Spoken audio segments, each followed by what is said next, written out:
Let's talk about financial stress. This was me 2 years ago, living in London. I was barely staying afloat. I'm living in the UK and I don't have a job.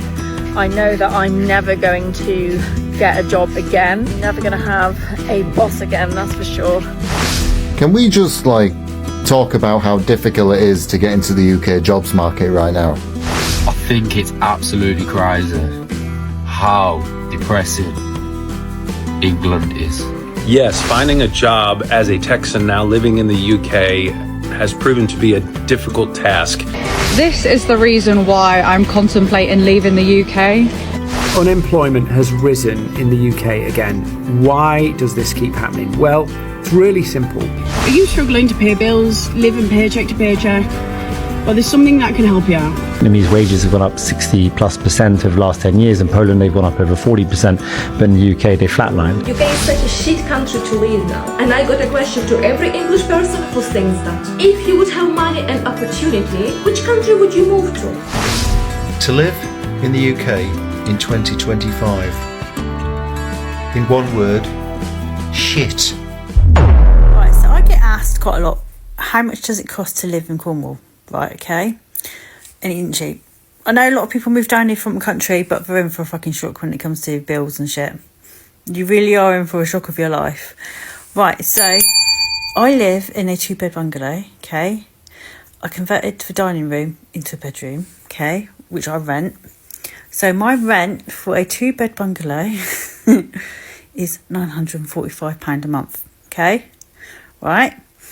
Okay, add on to the council tax, which I've just had the new council tax come in with an increase of 5% because Cornwall County Council loves stiffing us over. They just love it. So my council tax is £1,831.95p. Which is a lot of money. Well, I think it's a lot of money since I don't do fuck all. And you take the 25% single discount person off because obviously I am single. Thank fuck for that. Otherwise it costs me another £457.99p. This is what they take off. So now it's £1,373.96p. Bargain.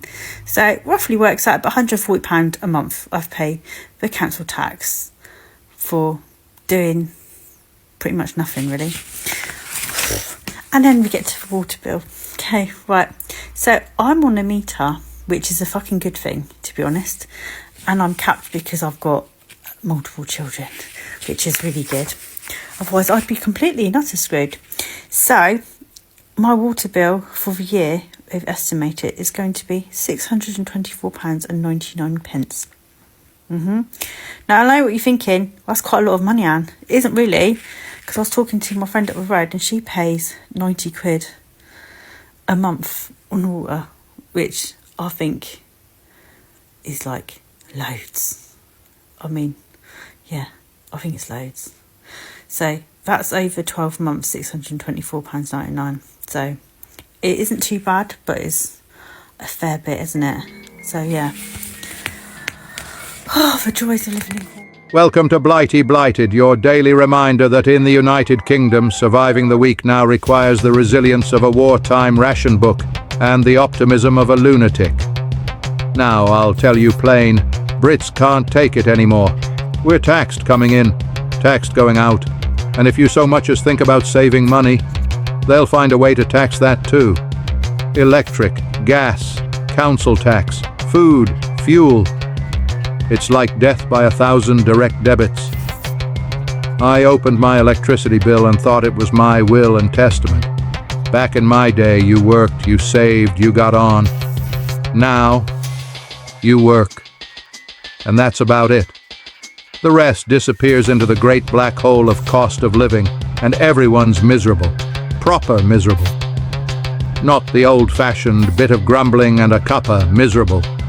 I mean soul-crushed, staring into the void miserable. Even the weather's given up trying to cheer us up. Just grey, permanently. People snapping at each other in shops, on the roads, in queues. We used to queue politely. Now it's like the last helicopter out of Saigon if there's a yellow sticker involved. And don't get me started on taxes. You earn a bit more, they take more. You try to save, they nibble at that too. You spend, taxed, again. Is it ever going to stop raining in the UK? It's what, we're just supposed to just be wet forever.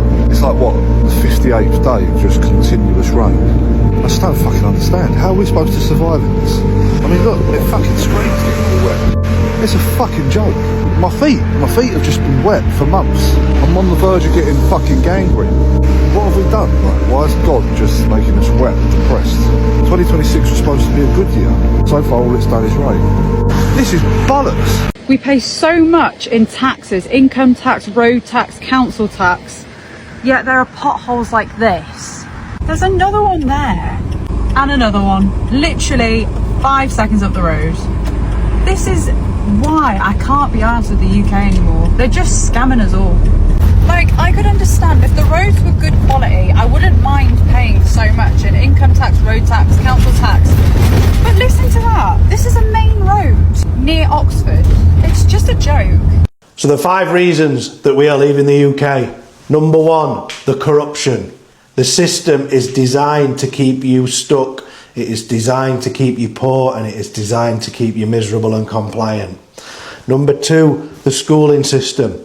It's designed to turn our kids into employees, into batteries for the system, not to be creative or entrepreneurs.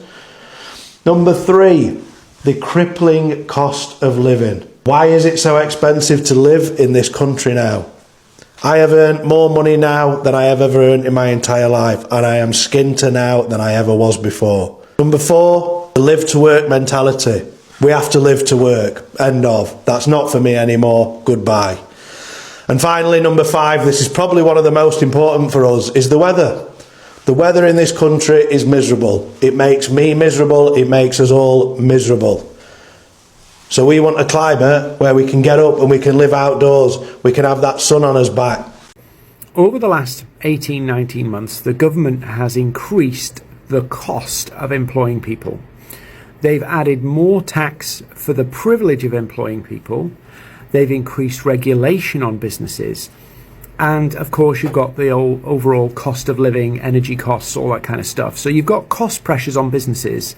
At the same time, the way the government is doing and running the country, they're creating a lot of uncertainty. So as a business owner, I'm very nervous about the future outlook.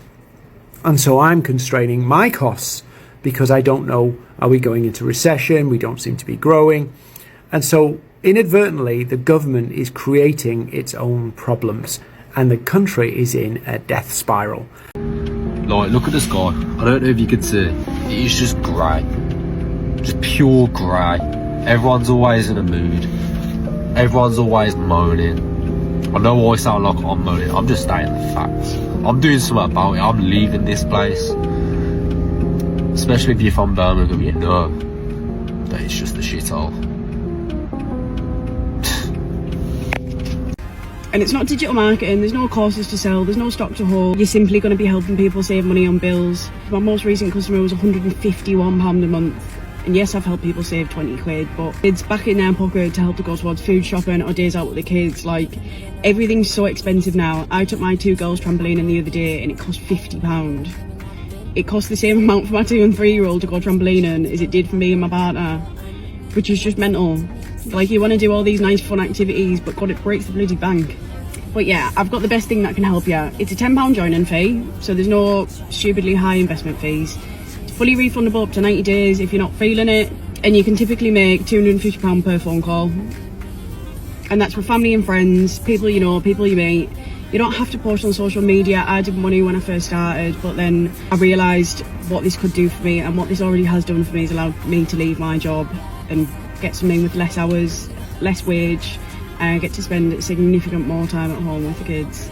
If you have any questions, if you're just curious, if you just want to pay off some debt, even pay a holiday off, or you just want a little bit more money in your pocket to be able to take your kids trampolining for 50 quid, let me know, send me a message and we'll arrange a call, or I can send you some details over. Yeah, morning all. So this one's about health really. We're all going through this, and our state of mind, mental health in young people's are on through the roof. And I don't think we all realise quite how fucking damaging this UK situation is, and how the government are running it. I don't normally suffer from high blood pressure, but I've had a few dodgy readings, and the surgeries get me doing blood pressure. You know, this morning 159 over 97. It ain't good. I know it ain't good. It's probably TikTok. Since I started TikTok, blood pressure's through the roof. But I think we're trying to be resilient. It's so depressing, everything that's going on, and it is affecting people. We need to watch our health. So I'm no doubt I'm going to get into the doctor and have a look. It's a bit surprising. 159. I think it's supposed to be around about 129, 130. But whatever. I'm not bloody surprised. I am 56. And I am stressed because of the UK. So there you go, watch your health, people. Just got to put that one on there. It's affecting us all more than we know. Alright, have a good day. Is it just me, or do people in London feel very stressed and drained? I'm saying this because my British partner from London moved from the UK to Austria, and before he moved we spent quite some time in London. And one thing that I noticed and like really shocked me was how tired and drained people are. Like, all they do during the week is they go to work, come home, have their dinner, watch TV, go to sleep, and then do that again and again. And on the weekends, all they want to do is recover basically from their week of work. They have no energy left. All they want to do is stay at home, watch TV, and just relax really, which I can understand because they had a tough week. But here in Austria, I feel like even though people work full time here, I don't know why, but I feel like people have so much more time on their hands. I just feel like in Austria, there's a better work-life balance. People have more time, more energy, more time to do things, to go out, to meet up with their friends. And like every time I'm in the UK and I see how people live day in, day out, it's just absolutely shocking to me, honestly. So how come, right, like when you're on your holiday, you'll quite happily roll out of bed, go down for your breakfast in a little dress, no brassiere, or you'll happily go for a walk with no brassiere. And as soon as you get back in England, this feels like something really wrong. Like, why do we not feel like we can just walk around with just the dress on and no bra in England? Like, why? Perfectly fine to do it abroad. You have no problems whatsoever. But if I went out with no bra on and was walking down the street, free flowing, I don't know. I don't actually know these days what I would actually get. I probably wouldn't even get anything because none of it's fucking allowed anymore. But yeah, I just don't feel comfortable in England walking around with no bra on, even though it pretty much looks exactly the fucking same when I put the bra on as to having no bra on. But I don't know, it just feels weird. So let's talk about the UK economy. Why is it so fucked? So, a couple of weeks ago, we had the mini budget, uncosted, spooked investors. They were all like, well, don't invest in Britain. So the value of the bonds went down. The Bank of England stepped in and said, well, we'll buy up a load of bonds, and then that will synthesize value in the market and it will stop bonds tanking. And because pensions invest so heavily in bonds, there was a fear that the pension sector was going to go under, which it almost did until the Bank of England stepped in. Anyway, they saved pensions, but now the Bank of England are like, yeah, remember all those bonds that we're just going to sell them all off now. So as they're selling them all off, that's going to force interest rates to go up again, which means mortgages are going to get even more expensive. We're already at 6 or 7%. This is going to push them up 8, 9, 10%. So people who were on a 2-year fixed or 3-year fixed who were paying like 700 quid a month are assuming they renew their mortgage in the next few months, like let's say in July or September next year that they're due to remortgage, they're going to be paying 1,500 a month, 1,700 pounds a month.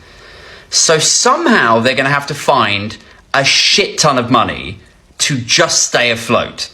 Now ask yourself this, how many people do you know who have a spare £900 a month or £1,000 a month to cope with this influx of energy bills and doubling of their mortgage? Fucking nobody. So you're going to have a lot of people going in for a remortgage where the bank are going to go, no, it's not your house anymore. So all of these houses are then going to go on the market at the same time. And so this influx of supply is going to make a lot of people desperate to sell. So they will lower the value of the house, lower it. And so the cost of a house will come down, right? But that's going to leave a lot of people probably in negative equity. That means that they've borrowed, let's say, £200,000 to the bank.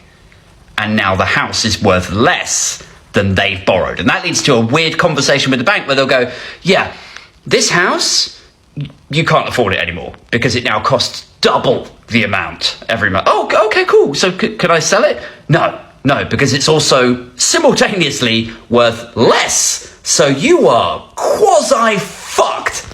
In that situation, you can't afford to sell, but you also can't afford to stay.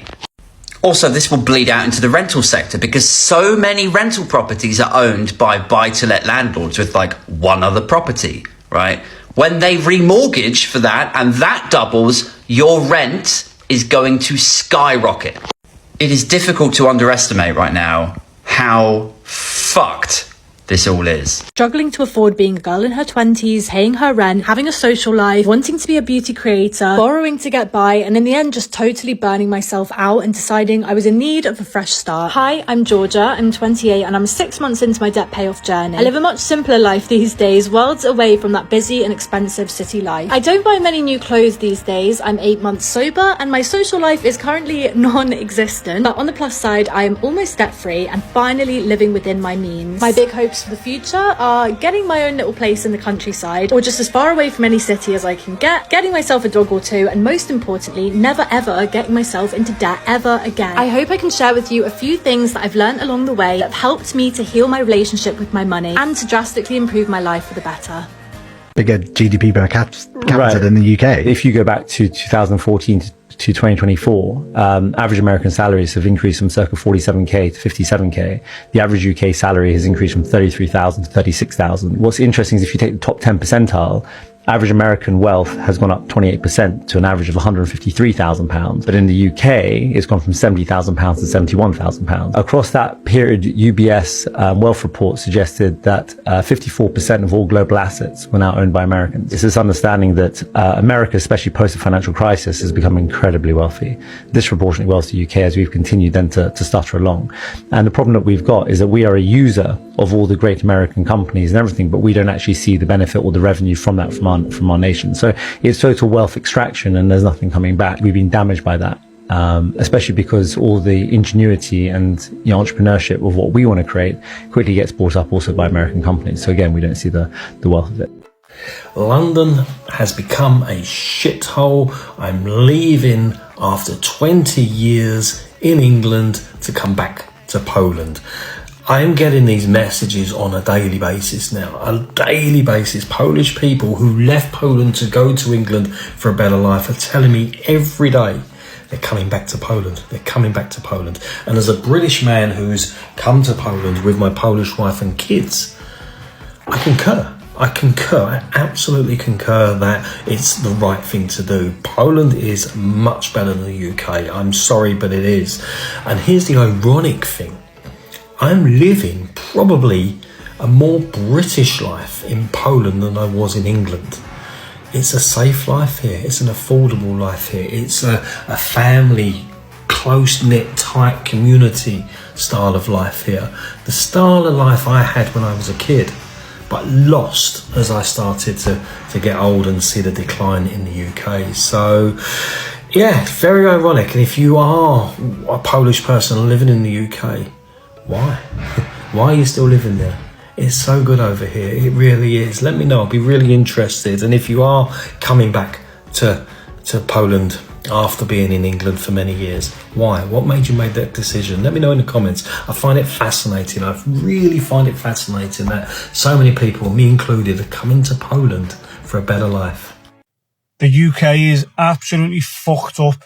Is anyone else seeing this?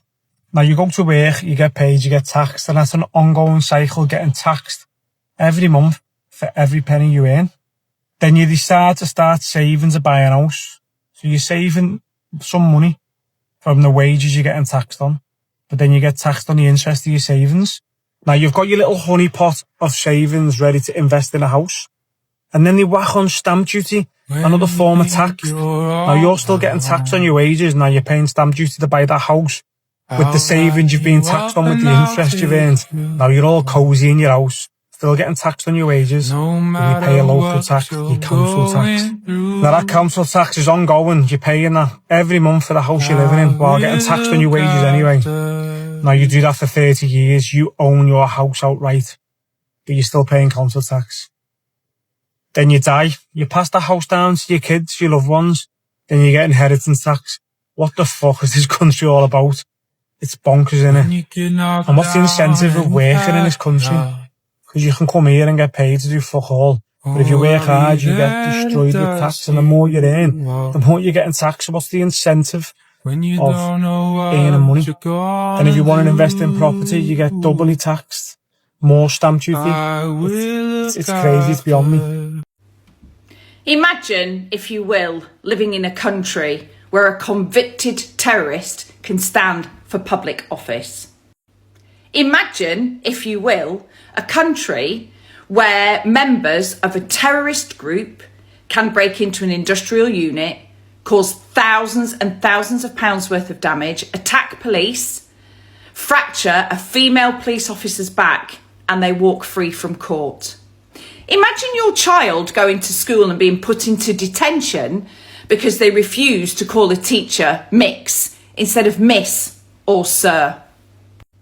Imagine a country where protesters are openly allowed to chant anti-Semitic slurs during a protest and celebrate the death of a man purely because they disagree with his opposing political views. Imagine living in a country where a made-up word is now used against us and used to silence us. Imagine living in a country where you're constantly being called racist because you are deeply and seriously concerned about the level of illegal, undocumented males that are pouring into your country and committing horrific sexual crimes. Imagine living in a country where one particular religion is heavily protected, and if you speak out against that religion or extremists within that religion, you could be facing arrest or imprisonment. Imagine living in a country where its own Prime Minister appoints a senior MP into an ambassador's role in America, knowing full well that this man had a very close relationship with a prolific paedophile. Imagine living in a country where the country's Prime Minister apologises for the devastation that victims of the Epstein saga must feel, apologises for them, yet votes against and has nothing to say about grooming gang victims in our own country. Imagine living in a country where you're not allowed to talk about a grooming gang scandal and the perpetrators who were involved in this scandal because you're racist. Imagine a country where police forces were frightened to do anything about certain crimes in this country because they wanted to be inclusive and diverse and they didn't want to cause community tensions. Well, that's the country we live in right now, and it's getting worse. Anybody who votes anything other than reform, then you are signing this country away. You're signing this country's death penalty. What's up, lads? It's 7 in the morning. I'm not coming to England. This is 100% legit. I was supposed to come and work with a Premier League club. I'm not going to say the name of the club. They cannot get me a contract in 5 weeks' time. They told me the day before I was flying out that they can't get me a contract, but they want me to come do work for completely free in the experience. And I also had to sacrifice all of my social media posts about other football clubs, about Manchester United, about Fulham, about Gillingham, when I don't have a contract in front of me and nothing's on writing. It was the most backwards thing I've ever been a part of. I've been led a false hope and a dream. I stayed true to myself. I feel like I did the right thing. I'm not deleting anything for anybody. unless there's a contract in front of me. And even then I would have to negotiate the contract.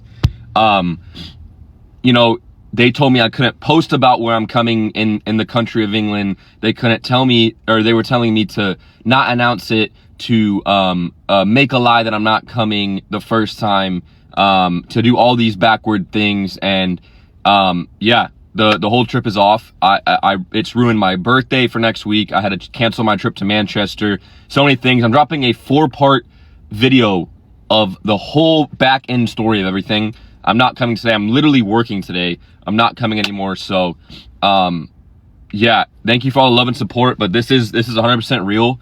And I mean, I'm shocked. So yeah, I don't know what else to say. There'll be videos today.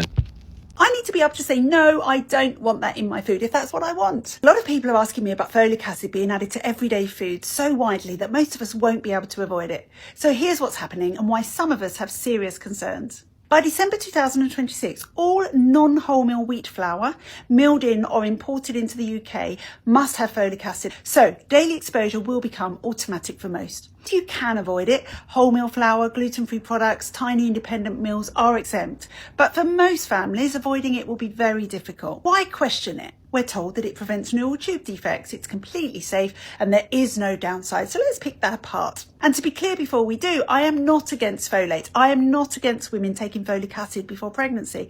I am against the fortification of food. The first argument they use is that it's safe for everyone. No nutrient is universally safe for everyone at population scale. Argument number 2, it prevents neural tube defects. Yes, absolutely. Folate helps prevent neural tube defects, but only a tiny proportion of the population benefits. Women trying to conceive or in early pregnancy. Affordable supplements, early pregnancy recognition, blanket dosing should not be the default. 3, there's no real risk of masking B12 deficiency. That's nonsense. This is a clinically recognised issue. High folic acid corrects anemia of B12 deficiency, but neurological damage continues silently, especially in older adults who are already at risk and often consume more bread products. This isn't theoretical, it is documented. 4, the dose is tiny, you won't get too much. Intake will vary massively. Children, low-income families, older adults often eat the most flour-based foods. They could exceed intended exposure whilst low-carb households get none at all. This is scattergun medicine, it's not precision public health. 5, it's just like fluoridated water. No, folic acid is metabolically active. It influences DNA synthesis, methylation, and interacts with B12 physiology. It is not an inert mineral top-up, if you agree with fluoridation of water. So what's the real issue? Even if risks were tiny, the principle remains. Should the state medicate an entire population without their consent for the benefit of a very small subgroup?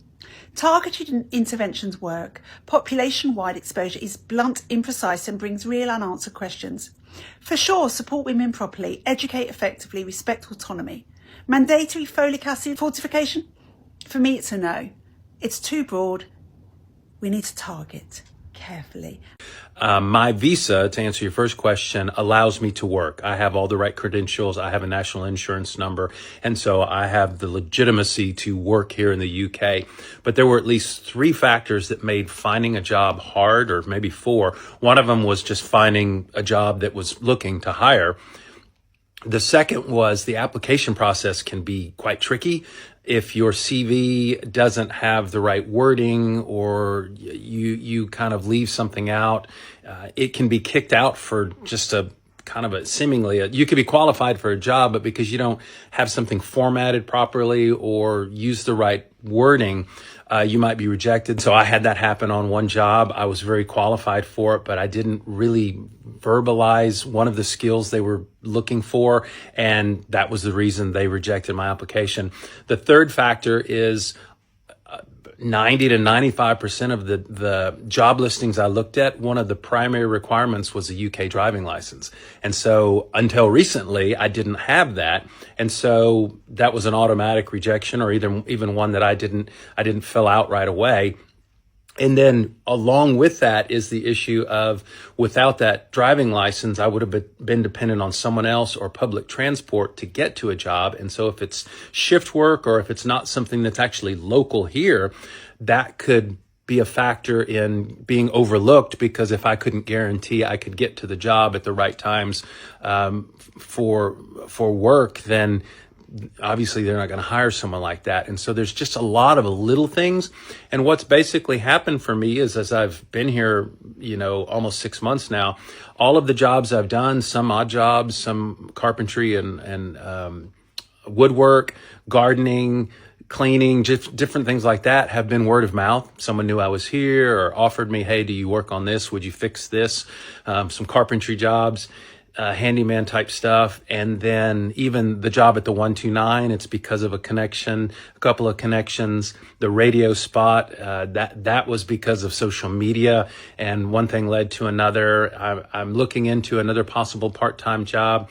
That's because of a social media connection, but it's all because of a specific personal, I knew someone, or I connected with someone, or someone reached out to me. The just going and looking for a job and applying for it and going to LinkedIn or one of these websites with job listings, it is really hard. And I don't think that's just because I'm a Texan. I think that's, for a UK citizen, would be very hard. And there are a lot of obstacles and challenges to getting a job here in the UK. Is it just me, or is it stupidly hard to get contracted employment? Like, all my employment's agency anyway, so I don't normally have to worry about this, but as an experiment, I applied for a weekend job. I'm not going to name the shop, but it was just stacking some shelves, and the application process was ridiculous. Like, ridiculous.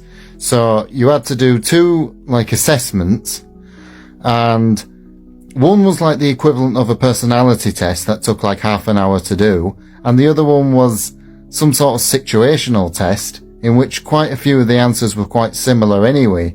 And then that doesn't even get onto the application form, in which you have to write almost the equivalent of War and Peace. I mean, I got ChatGPT to do it, because it would have taken me over an hour to do. How is anyone employed? How is anybody in contracted employment? And that's just for stacking some shelves. Like, if it's a skilled role, I get that, but stacking some shelves and you're requiring all that should just be your CV. I'm sorry, guys, it should just be your CV for me. I saw something the other week in which the government's apparently bamboozled because there's 10 million people who are economically inactive. Yeah, I'm not surprised. If that's what it takes to get into employment, I'm not surprised. I mean, I understand for a skilled role. I mean, if you're going for like a director or something like that, yeah, but I mean, they call it low-skilled work. It's not low-skilled work. It's actually quite high-skilled work. But, for low-skilled jobs like that, it should just be your CV. That's why all my employment's agency, because it's so much quicker and more efficient, and you don't need all this stuff. You really don't need all this stuff. Like, not being snobby, but I have a degree in business, right? I've been studying business at university. I can teach you all about investing and cyclical trading, dip trading, social trading. I can teach you about the macroeconomic policy and where the price of Bitcoin is going. Yeah, no problem. But I can't do that. Even that, and it's not even just me. I know like career professionals, PhDs, and my friend's mother's even a lawyer, my uni friend's mother, and even she struggles. Apparently she can't get in either. I don't know, let me know in the comments if anybody's watching this, but for me it's just ridiculous to try and get into employment in the UK. It's stupidly hard. Oh dear. Here's a fun fact for you on a Saturday morning, for all of you laid in bed with a hangover. This will make you feel even worse. The UK is now ranked the most miserable place to live in the world. Oh my God, can you believe it? Second to Uzbekistan. Yeah, we are now ranked, 72 countries took part in this study, and we're ranked the most miserable, depressing place to live in the fecking world. All down to things like immigration, the NHS, of course you can't get an appointment for love nor money, crime, people are shit scared to leave their homes, cost of living, Working, work, tax, nothing left at the end of the month. Constant strikes, constant chaos in wages, stagnant, no pay rises for years, well, unless you're a train driver. Weather, can't do a lot about that, can we? That is just, it is what it is. The sheer chaos in our government and the control and the digital, just all of it. People are literally that pissed off in England with the way it's going that we're ranked the most. Oh, that's really quite sad, isn't it? The once Great Britain is now ranked the most miserable place. Well, I hope I haven't ruined your day, people, but yeah, time to leave, I think. I think it's time to leave. Shit. Basically 2 years ago, I hit burnout from my 9-to-5 job in finance, started getting panic attacks at my desk, was burnt out. I got signed off work with stress, couldn't afford to pay our mortgage, we were renovating our home, we couldn't afford to pay the builders, we were already in debt, and I was, not able to work. I was scrolling online and literally came across people, regular people, not influencers, making thousands a day from their phone promoting digital products that I didn't have to create. And that's what I got started with. I learned how to do digital marketing. I learned how to promote digital products that I didn't have to create. Things like courses, ebooks, guides, recipes, all that kind of stuff. That's a digital product. And now I never have to work a 9-to-5 again. And I earn between £300 to £1,000 a day from my phone. Just this morning, in the last 24 hours alone, I've earned £1,500 literally just from sitting on my ass and staying at my auntie's cottage in Cornwall. And it's a random Wednesday, I'm not at work, I haven't had to ask my boss for annual leave. I am having a couple of days break, staying at my auntie's beautiful accommodation in Cornwall, just on a whim, because I never have to ask my boss if I can have the day off. I'm going travelling around the Caribbean this winter with my husband. I've renovated our home. I've paid off all my debt. I don't say this to brag. I literally just say this to show you what's possible when you start changing your mindset to the fact that you don't actually have to trade your time for money. If you want to get started the exact same way as me or want me to send you more information, just comment more below and I will personally reach out to you with some more information. Morning. So Keir Starmer is going to protect our children. He's going to do that by banning them from social media and by not prosecuting grooming gangs. It doesn't make sense. It's double standards, right? So on the one side, we got Rupert Lowe coming out and he's saying I've sat in on the grooming gang inquiries and it is absolutely blatantly obvious there's a cover-up going on. You would not believe the scale, the number of people who've been affected and how many people have deliberately turned a blind eye to it. He's actually said they're taking out private prosecutions now because they don't believe the government is going to do anything about it. So Keir Starmer, who was head of the Crown Prosecution Service, now says, don't worry about that because I'm going to protect your children by banning them from social media up until the age of 16. So it's not really making sense, is it? Someone who is incapable and apparently didn't have the will to pursue victims of sexual abuse across the country at the highest level in the land. Rupert Lowe has said this is like way wider than you even realise, way wider and at a huge extreme level that you're just not going to change it. They don't want to enforce this because they don't want to seem racist. They don't want to seem like they're upsetting the cultural balance of the UK. But police, social services, the lawyers, the Crown Prosecution Service, they've all turned a blind eye against it. It's like on the Epstein Island documentary that you'll see on Netflix. There was so much evidence that this guy was abusing people from well under the ages of 14 and on a national level and trafficking kids all around the world and using them for prostitution. And yet people turned a blind eye time and time again. In many, many cases, you've got solicitors of victims saying they just shut the case down. Nobody wanted to get involved in it. They hoped to brush it under the carpet. This is what's happening here in the UK. It's exactly the same. Our government is covering up the mistakes that were made in the past and they don't want to be held accountable and they don't want to cause any uproar. So what do? They come out and they say, we know how to protect your children. We're going to ban them from social media because parents can't do it themselves. The parents aren't capable of putting restrictions on their children to restrict the amount of time they spend on their phones. Apparently, the phone is king, and the only people who can protect us from it is the government. So aren't they going to do an amazing job protecting our children from all these things when they can't protect our children from the actual cases that are happening here in the UK? Distraction. Look over here. It's magicianship, isn't it? Look over here. Look what I'm doing over here. Don't look over here. I'm going to do something cunning and make something go away over there by distracting you over here. Do not be magpies. We cannot be magpies and look at what the government tell us they think is right for us.